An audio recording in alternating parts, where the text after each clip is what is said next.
All right, welcome back. Let's talk about Game of Thrones or House of the Dragon, Episode 5 review, The Smashing Pumpkins Wedding. Hey, quick review. Let me first start off by saying the House of the Dragon's writers are phenomenal. Like, they are doing such a good job. Rings of Power should totally try to poach them, or be like, hey, I know you're doing this for whatever time. Can you come over here and at least just write a script for it? Because, man, House of the Dragon writers are killing it. Director, everybody's doing such a good job, man. The show's so well shot. The music, the score, everything is so good, man.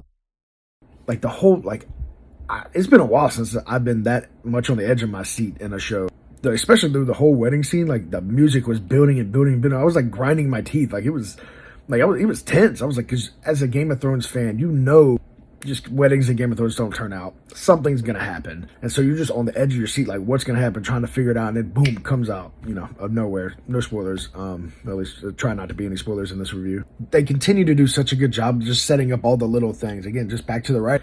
Something Lord of the Rings is failing a lot on. A lot of shows nowadays fail on, these little hints throughout this. They're not much. There's not much going on there, but they leave them there so you pick up on it later. Especially if you rewatch, you can then pick up on them again. And so they do such a good job with that. And then knowing when they need to also spell stuff out a little bit as well too. One scene happens, somebody comes in, and real true, people who read the books or something like that might understand the importance of it, but they kind of spell it out here, and because you kind of need to, because most common people aren't going to understand what is happening. Knowing when they need to spell that kind of stuff out, and then when they don't need to, when they can just leave little breadcrumbs too, and you don't need to. The writing is very just good and just poetic, not cheesy. Lord of the Rings is suffering a lot from that right now, just really cheesy writing, cheesy sayings, things like that. And again, I'm not hating on Lord of the Rings. I'm still a fan of it. I'm hoping that it pulls through and it gets better and better and better. The last episode was a lot better. We'll put a review on that later. They just need to keep what they're doing now for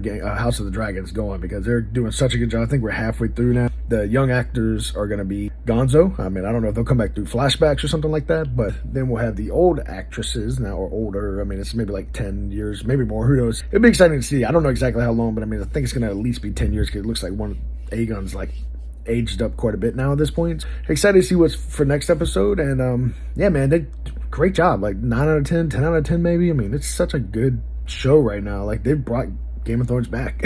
So it makes me even actually really excited for the other spinoffs. If George R.R. Martin can be involved in them, and they can have such good writers to keep this kind of stuff going, and hopefully it's a shining point for other shows too, to be hey, let's not push X, Y, and Z into these kind of things. Let's just make a good story. It doesn't matter what kind of actors you've been, as long as the actors fit and they're good, and everything's pulling together really nicely and the writing's really good. That's what matters. So Game of Thrones is killing it right now. Loving it so far. Can't wait for the next episode. Let me know your thoughts. Bye.